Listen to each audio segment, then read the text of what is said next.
And then I have this long story that I go through in the book where I talk about people in rooms at parties, and that might be the equilibrium point, but if they get thirsty and there's drink in one room and food in the other room, their likelihood of going into the room that has the drink is suddenly going to become much higher, and that's going to change the equilibrium point. And then they're in that room with the drink, and they get hungry, but the food's in the other room, so suddenly they go back again, and they're going back and forth. And you could describe pretty much how many people are going to be in these individual rooms based upon whether they're very thirsty or very hungry. If you add a lot of salt to, you play a prank and add a lot of salt to the food, you're suddenly going to have a lot more people in the room where they're thirsty.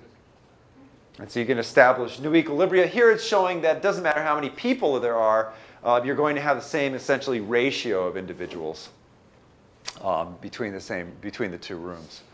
And I've illustrated it like this. So this is people who could be thirsty and therefore going to that room, or could be hungry and therefore going back again. But then what I've done is I've put the Super Bowl, or something equivalent, in this room, and they don't know about it in this room, but they're in this room and suddenly they were hungry, they went into this room, or they arrived at the party, let's say the door's there, and they immediately went to eat some food, and somebody, as a joke, put salt in the food, and so it's really salty, and then they're like, oh man, I'm thirsty, where are the drinks?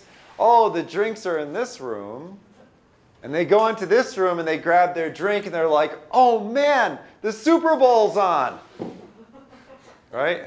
And so everybody at the party is going to end up in this room to the extent that room can hold everybody. And they're going to move to that room, if they don't otherwise know about the game, as fast as they become thirsty. That's going to determine how fast they go here. Once they're here, they're in there. But they're not going to know about it till they're here, and that rate constant is determining how fast they get into that room.